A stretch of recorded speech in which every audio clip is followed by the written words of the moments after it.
Ian, up until 70 minutes, everything's rosy, but crikey me, how to lose a game in 20, 25 minutes?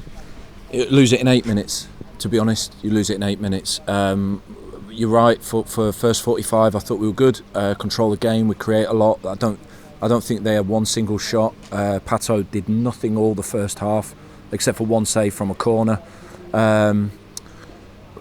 They had 5 minutes start of the second half, and then after that we were creating chances again. Aaron chance, Woot's chance, and I felt like it was more likely we were going to get the second. I'm so disappointed with the nature of the goals. We know what they're about. They go long, and they just look to, and they pick up a second ball in the box and hit it home, and then the next two are set pieces, and we knew they were going to be good on set pieces. And of course we're hurting. We miss key players like Kyle Cameron from that moment, who we know has been so valuable to us, but still we've got to step up, and we can't afford to give teams like this unnecessary goals through set pieces, because when we do that, it's really hard to get back into it. And then of course that mad 8 minutes where we concede 3 goals and the game's dead, then we're chasing it, and the last goal just comes because we're all over the place really chasing the game.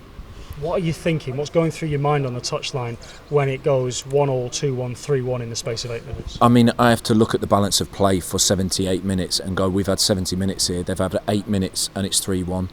It's almost hard to believe that you're in that position because of large parts where we pass the ball well, we create chances, we're more purposeful today, but it doesn't count for too much when we defend set plays like that. It's so disappointing.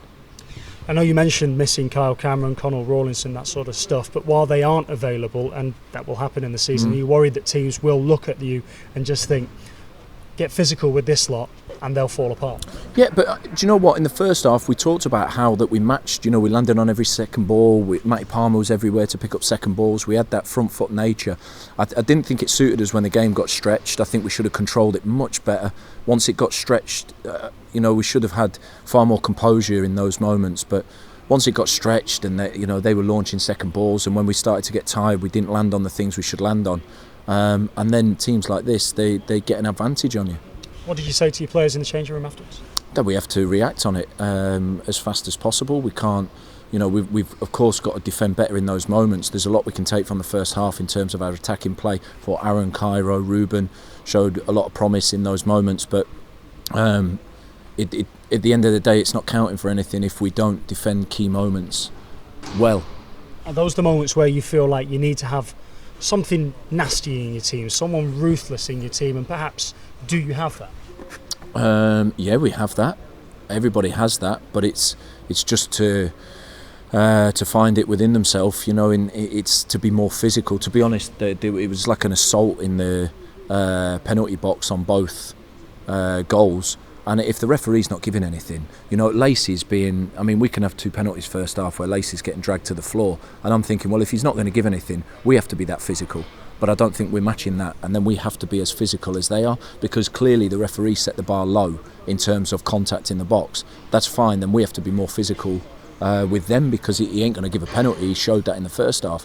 So we may as well go above and beyond, and we've got to have that in us. I guess it's recognising that and it's adapting to that as well, isn't it? Because you're a football team that plays football, plays nice football, and I guess what you don't want to be is then just a nice we don't want to be a pushover. No, we don't want to be a pushover. But I thought we had a lot of, first hour, we're unbelievably competitive in there.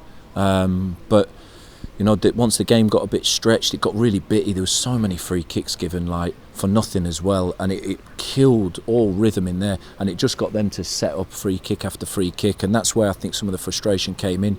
And then, that's what they're about. That's what they're about. We knew that. They're about long ball, set piece. And they're very good at it, and today they got their win out of that. There was a lot of gamesmanship at the end, as you fully expect when you're protecting a lead and whatnot, but did you think for a moment that Ruben was going to get sent off?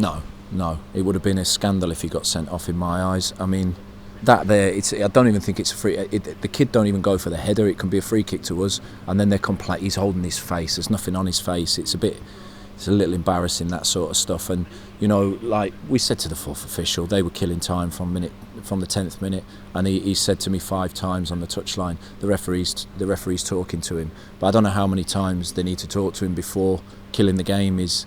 And of course we have to be better to pick up the momentum again, but we know teams are going to come here and do those sort of things, so we just have to be better in their moments. Look, do you think you'll be able to get any players back in time for Tuesday? Cal Roberts will be back. He's obviously only suspended. I think it's very doubtful that we'll get anybody else back. And obviously Lewis took an injury towards the end, which was disappointing. Any idea what he's done? It looked like hamstring again, which is a big blow for him. He's been training very well. He's been ready for his minutes. He was very close to going out on loan, so but he didn't get through 20 minutes today, which is a bad sign. It felt like a bit of a patch together 16 today because of the bad luck that you've had with injuries and suspensions and goodness knows what else as well.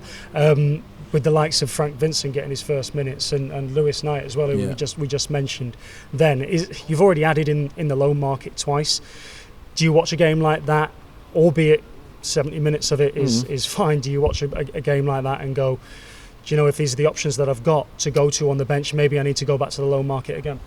Maybe. I mean, I said that we'd strengthen if we got injuries, or if I felt we were lacking in any areas, we'd go and strengthen. So we have that possibility because we didn't load up with a lot of loan players at the start. I didn't want that, but the market's there if we need it.